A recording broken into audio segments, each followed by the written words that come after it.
बिल्लाहि मिनश्शैतानिर्रजीम बिस्मिल्लाहिर्रहमानिर्रहीम इन्नस्सफ़ा वल मरवता मिन शआइरिल्लाह सदक़ल्लाहुल अज़ीम। रौनक़े बज़्म उलमाए दीन मद्दाहे बारगाहे रसूल मुकर्रमीन जुमला सामईन व सामिआत हाज़रीन व हाज़िरात अस्सलामु अलैकुम व रहमतुल्लाहि ताला व बरकातुहू।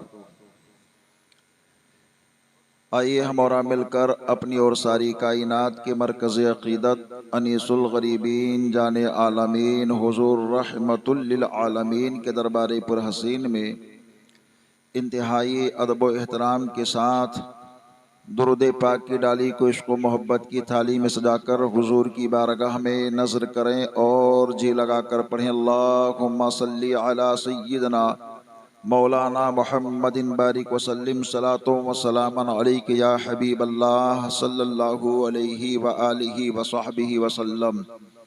मन्ना अलैना रब्बुना इज़ बअसा मुहम्मदा अय्यदहु बिअयदिही अय्यदना बि अहमदा अरसलहु मुबश्शिरन अरसलहु मुमज्जदा सल्लु अलैहि दाइमन सल्लु अलैहि सरमदा। एक मरतबा नबी और आले नबी की बारगाह में दुरूद व सलाम की सौगात को पेश कर लीजिए। पढ़िए अल्लाहुम्मा सल्ली अला सय्यिदना मौलाना मुहम्मदिन बारिक वसल्लिम सलातो व सलामन अलैका या हबीब अल्लाह सल्लल्लाहु अलैहि व आलिहि व सहबिहि वसल्लम। ले खमसतुन उतफ़ी बिहा हर्रल वबाइल हातिमह अल मुस्तफ़ा वल मुर्तज़ा वबना हुमा वल फ़ातिमा।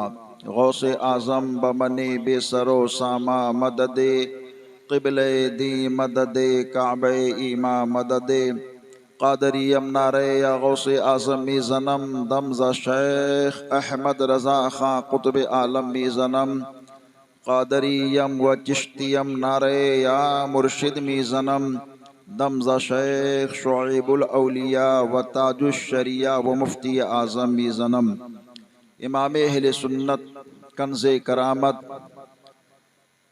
हुज़ूर सैयदी आला हज़रत इमाम अहमद रज़ा ख़ान फ़ाज़िल बरेलवी हम सब के हुज़ूर सरापा नूर, बेकसों के कस बेबसों के बस बेसहारों के सहारा शहरे यारे यरम ताजदारे हरम की बारगाह मोहब्बत में इस तरह नजराने अक़ीदत को पेश करते हैं और कहते हैं वाह क्या जोदो करम है शहे बतहा तेरा, वाह क्या जोदो करम है शहे बतहा तेरा, नहीं सुनता ही नहीं मांगने वाला तेरा। मैं तो मालिक ही कहूँगा कि हो मालिक के हबीब, मैं तो मालिक ही कहूँगा कि हो मालिक के हबीब, यानी महबूबो मुहिब में नहीं मेरा तेरा, यानी महबूबो मुहिब में नहीं मेरा तेरा। हजरात, आज इस महफिल नूर की अज़मत रिफ़ात और ऐसे मौके पर अल्लाह के रहमत की बरसात का नूरानी मंजर देखकर दो ताकतों का मुकाबला हुआ। एक ताकत ने कहा मत आओ और एक ताकत ने कहा हमको जाना है तो जाना है। ताकतें दो थी, क़ुव्वत दो थी और कोशिश दो थी, मगर एक ताकत जो रोकने की कोशिश कर रही थी वो तो हार चुकी है, और जो ताकत लाने की कोशिश कर रही थी वो जीत चुकी है। शैतानी ताकत थी जो आशिकों को रोकना चाहती थी, और आशिकों के इश्क की ताकत थी जो महफिल मुस्तफ़ा में आना चाहती थी। तो दुनिया ने देखा कि शैतान की ताकत तो हार गई, मगर बारिश के मौसम में आशिकों की ताकत जीत गई। और मौसम के चंद छींटों से जो लोग अपने घरों में ठहर गए वो तो ठहरे, वो जाने, उनका माहौल जाने कि क्यों ठहरे, मगर जो आए हैं तो अपने आप के लिए नहीं आए हैं, आए हैं तो रसूले पाक के लिए आए हैं, दोनों आलम के सरकार के लिए आए हैं। आज तो शैतान दीवार से सर मार मार करके रो रहा होगा, आज शैतान बिलक रहा होगा, आज शैतान उदास दिख रहा होगा, आज शैतान गलियों में भाग रहा होगा और ये कहता होगा हमने ये चाहा था कि यहाँ नबी के गुलाम जमा ना हो, हमने ये चाहा था आले नबी की आमद हो रही है तो उनकी जियारत के लिए चंद ही लोग पहुंचे, हमने ये चाहा था कि नबी ये पाक की मिलाद में ऐसा माहौल हो जाए कि वलमा और शोरा को सुनने वाले चंद लम्हे के लिए बैठे, मगर तारीख के औराक पहले भी दुनिया ने पढ़ा है और आज के माहौल को भी दुनिया पढ़ेगी, और जब कभी कल की तारीख दोहराई जाएगी तो पूछने वाला पूछेगा कि केवल की सरजमीन पर क्या हुआ, तो कहा यह जाएगा बारिश हुई, मगर बारिश होने के बावजूद भी नबी की महफिल सजी है, आशिकाने मुस्तफा जमा हुए हैं, तकरीर करने वालों ने तकरीर किया है, शायरों ने शेरो सुखन को पेश किया है, उलमा स्टेज पर बैठे रहे और हालात को दुनिया ने देखा नहीं, कुर्सियां जरूर खाली दिखाई दे रही है, मगर नबी के दीवानों यहाँ कोई जगह खाली नहीं है, इंसान आए ना आए अल्लाह के फरिश्ते जरूर आए हुए हैं और ऐसे अंदाज से आए हुए हैं, क्योंकि जहां अल्लाह की बात होती है, रसूले पाक की नात होती है, वही तो रहमत की बरसात होती है, जहां रहमत की बरसात होती है वही तो हकीकत में एक मोमिन की दूसरे मोमिन से मुलाकात होती है। सुभान अल्लाह, सुभान अल्लाह, वाह, बहुत खूब। देखिए बड़े ही मोहब्बत और प्यार के साथ आली वकार गुलजार भाई ने अपने वालिदैन की रजा और खुशनुदी के लिए और उनकी खिदमत के लिए जो काम किया वो किसी से पोशीदा नहीं है। जब खुदा औलाद को पैसे दे, धन दे, मन दे, दौलत दे, तन दे, तो हर अंदाज से अपने माँ की खिदमत करे, बाप की खिदमत करे। आली वकार गुलजार साहब ने अपने वालिदैन की खिदमत जिस तरह अल्लाह ने उनको हैसियत दी उस अंदाज से उन्होंने किया। खिदमतें तो बहुत सारी है और खिदमत करने का अंदाज भी बहुत सारे होते हैं।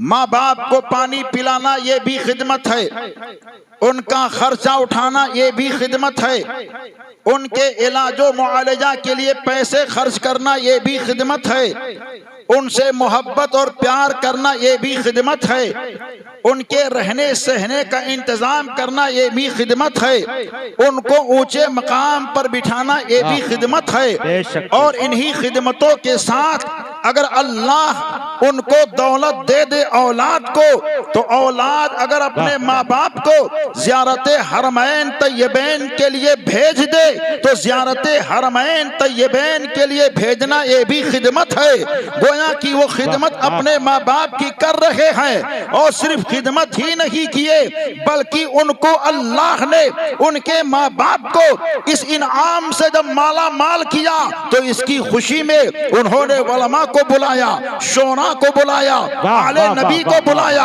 और बुलाने के बाद में लोगों की दावतें की और दुनिया के लोगों को बता दिया, ऐ दुनिया के लोगों देखो हम वो बेटे नहीं हैं जो माँ बाप को तंग नजरी की नजरों से देखते हैं, बल्कि हम तो वफादार बेटे हैं जो अपने माँ बाप की खिदमत के लिए हर मुमकिन कोशिश किया करते हैं। अरे कोशिशें कितनी करते हैं और कोशिश करने से होता क्या है। आइए हदीसे पाक को पढ़ें तो हमारे और आपके नबी इरशाद फरमाते हैं जब औलाद अपने माँ बाप की खिदमत करे तो अल्लाह ताला हर खिदमत के सिला में उसको बेपनाह बरकतें दिया करता है। सरकार के हदीस का मफहूम है, दोनों आलम के सरकार इरशाद फरमाते हैं, अगर कोई ये चाहता हो कि अल्लाह उसके माल में बरकत दे तो ऐसा शख्स अपने माँ बाप की खिदमत करे, अल्लाह उसकी माल में बरकत देगा। अगर कोई ये चाहता है कि अल्लाह उसकी उम्र में बरकत दे तो ऐसा शख्स अपने माँ बाप की खिदमत करे तो अल्लाह उसकी उम्र में बरकतें अता फरमाएगा। अगर कोई ये शख्स ये चाहता है कि वो मुआशरे में तरक्की करता नजर आए तो ऐसा शख्स अपने माँ बाप की खिदमत करे तो ऐसा शख्स मुआशरे में तरक्की करता नजर आएगा। चैन सुकून की दौलत चाहते हो तो अपने माँ बाप की खिदमत करो। माँ बाप की खिदमत ये एक ऐसी अजीमुशान दौलत है कि अल्लाह का बंदा जब इस पर अमल कर लेता है तो उसको दारैन की नेमतें मिल जाया करती है। सैयदुल मुफस्सिरीन हजरत अल्लामा मौलाना सैयदना अब्दुल्ला इब्ने अब्बास रदियल्लाहु ताला अन्हु बयान फरमाते हैं कि अल्लाह ने कलाम पाक में 3 आयात को इस तरह नाजिल फरमा रखा है कि अल्लाह का बंदा अगर एक आयत पर अमल करता है और उसके दूसरे आयत के पहलू पर नहीं अमल करता है तो अल्लाह उसकी इबादत को कबूल नहीं फरमाता है। बरदस्ता ये कहते हैं जैसे कि अल्लाह ने कलाम पाक में इरशाद फरमाया, अतीउल्लाह व अतीउर रसूल, इताअत करो अल्लाह की और इताअत करो रसूलुल्लाह की। अगर कोई अल्लाह का बंदा अल्लाह की इताअत तो करता है मगर रसूल की इताअत नहीं करता तो वो इताअत वो इबादत अल्लाह की बारगाह में कबूल नहीं है। गोया कि पता ये चल गया कि अगर तुम खुदा की इबादत करना चाहते हो तो इबादत खुदा में इताअत मुस्तफा दिखना चाहिए। अगर वो इबादत कबूल करवाना है तो अल्लाह की इताअत के साथ रसूल पाक की इताअत करनी होगी। और ऐसे ही दूसरी आयत को पेश करते हैं और कहते हैं अल्लाह ने कलाम पाक में इरशाद फरमाया, अकीमुस सलात व अतुज़ ज़कात, नमाज कायम रखो और ज़कात दो। अगर कोई अल्लाह का बंदा नमाज तो पढ़ता है मगर ज़कात नहीं देता तो उसकी नमाज अल्लाह की बारगाह में कबूल नहीं है। और ऐसा ही कोई अल्लाह का बंदा ज़कात तो देता है मगर नमाज नहीं पढ़ता तो उसकी ज़कात भी अल्लाह की बारगाह में कबूल नहीं है। और तीसरी आयत कहते हैं कि अल्लाह ने कलाम पाक में इरशाद फरमाया, अनिश्कुरली वाली देख, तुम मेरा शुक्र करो और अपने माँ बाप की नाफरमानी ना करो, उनकी भी शुक्रगुजारी करो।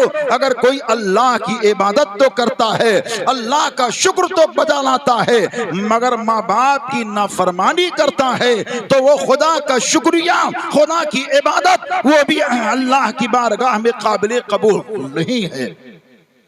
तो अज़ीज़ाने गिरामी, इस तरह आयते मुक़द्दस से हमें ये नतीजा मिलता है कि एक बंदे को चाहिए कि जहां अल्लाह की इताअत करे, अल्लाह की इबादत करे, वहीं रसूल पाक की इताअत भी करे। जब वो नमाज पढ़े तो नमाज पढ़ने के साथ वो ज़कात देने का हसीन जज्बा भी रखे। अल्लाह का शुक्र बजा लाए तो अल्लाह के शुक्र के साथ अपने माँ बाप की भरपूर खिदमत करता रहे ताकि अल्लाह ताला उसकी इबादत को कबूल फरमाता रहे।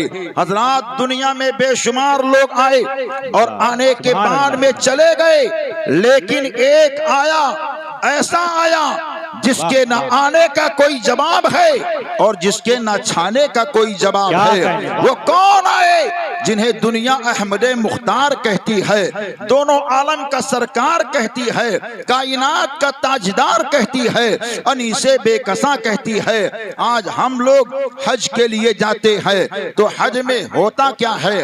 हज में तवाफ़े काबा किया जाता है। हज के अरकान में जो जो चीजें होती हैं करीब करीब सारे मुसलमानों को मालूम है और जो हाजी लोग हज करते हैं वो तो उसके आमिल भी होते हैं और अमल करके आते भी हैं। तवाफ़े काबा करते हैं और चाहे जमजम के पास पहुंचकर जमजम शरीफ का पानी पीते हैं, साथ ही साथ मकाम इब्राहिम के पास नमाज को अदा करते हैं, सफा मरवा की सई करते हैं, मैदान मिना में पहुंच करके वहां क़याम करते हैं, अरफात में ठहरते हैं और मुज़दलिफा में वक़ूफ किया करते हैं। ये सारी चीजें होती हैं और शैतान को कंकरी मारते हैं आखिर ये सारी चीजें क्या है आप जानते हैं और आप पढ़ते भी हैं। ये सारी चीजें एक यादगार है। किसकी यादगार है? इस ताल्लुक से लंबी गुफ्तगू हो सकती है। देखिए तवाफ़े काबा करना ये किसकी यादगार है? तो बताया ये गया तवाफ़े काबा हजरत आदम अलैहिस्सलाम ने किया है और अल्लाह के बेशुमार पैगंबरों और नबियों ने किया है। और यही तवाफ़े काबा जिसके सहन के अंदर एक रवायत के मुताबिक बताया गया 99 अंबिया के मज़ारात हैं। एक रवायत के मुताबिक बताया गया कि 1000 अंबिया के मज़ारात मौजूद है। एक रवायत में बताया गया कि 110 अंबिया के मज़ारात वहां मौजूद है। ये सहने काबा है।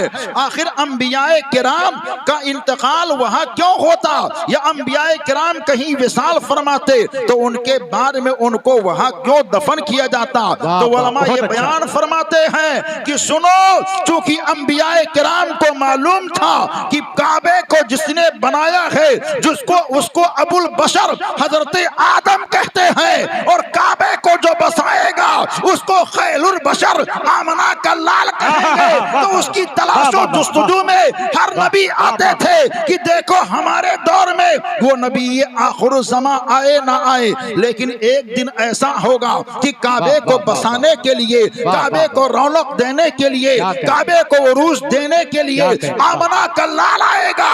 तो इसी जाविये को लेकर के अंबियाए किराम वहां तशरीफ लाया करते थे। ये तवाफ़े काबा हजरत अबुल बशर आदम अलैहिस्सलाम की प्यारी सुन्नत है जो हाजियों के लिए, उम्रा करने वालों के लिए मेरे रब ने बता दिया है कि ऐसा तुमको करना ही है। मकामे इब्राहिम पर हम पहुंचते हैं, वहां नमाज को पढ़ते हैं। ये मकामे इब्राहिम क्या है? एक पत्थर ही तो है। ये कौन सा पत्थर है? ये पत्थर जन्नती पत्थर है जिस पत्थर के ऊपर खड़े होकर के अल्लाह के खलील खाने काबा की तामीर किया करते थे। और तामीर काबा जब आप कर रहे हैं, आपके बेटे हजरत इस्माइल अलैहिस्सलाम पत्थर को उठा उठा करके दिया करते हैं। और इस पत्थर की खासियत क्या है जिसको हम मकामे इब्राहिम कहते हैं? ये पत्थर खुद ब खुद ऊपर हो जाता था, खुद ब खुद नीचे हो जाता था। जैसे आज मकान कोई बनाता है तो मकान के बनाने के बाद में जब दीवार को तैयार करता है तो पेड़ बधाए जाते हैं, लकड़ियां लगाई जाती हैं, बल्ले लगाए जाते हैं, उसके बाद में दीवार की तामीर होती है। मगर हजरत इब्राहिम अलैहिस्सलाम जब खाने काबा की तामीर कर रहे हैं तो आपको बल्ली बांधने की जरूरत नहीं पेश आती थी, बल्कि वही पत्थर है जो चारों तरफ घूमता था और उसी पर खड़े होकर के अल्लाह के खलील खाने काबा की तामीर कर रहे हैं। और वो पत्थर इतना ज्यादा मुतासिर हुआ कि हजरत इब्राहिम अलैहिस्सलाम के पैर के निशान को अपने सीने में जज्ब कर लिया। तो अल्लाह ने उसको दूर न किया बल्कि खाने काबा के सहन में नस्ब करने का हुक्म दे दिया है और ये बता दिया है, ऐ हाजियों, मेरे घर का तवाफ करने वालों, ऐ ज़मज़म के पानी को पीने वालों, ऐ सफा मरवा की सही करने वालों, ऐ तमामी अरकान को अदा करने वालों, तुम्हारा हज उस वक्त तक कबूल नहीं होगा जब तक मेरे खलील की याद के पास तुम वहां पहुंच करके नमाज नहीं पढ़ोगे। पता ये चला कि ये मकामे इब्राहिम में जो जहां नमाज हम पढ़ते हैं ये भी अल्लाह के खलील की याद है। और ये याद ऐसी है जिस याद को आज सारे हाजी लोग किया करते हैं। सफा मरवा पर सही किया जाता है। ये सही क्या है? हजरत हाजरा की यादगार है। हजरत हाजरा की कैसी हसीन यादगार है। मोहब्बत के साथ दुरूद पाक पढ़ें। अल्लाहुम्मा सल्ली अला सय्यदना मौलाना मुहम्मदिन बारिक व सल्लिम सलातो व सलामन अलैका या हबीबल्लाह सल्लल्लाहु अलैहि व आलिहि व सल्लम। नारे तकबीर।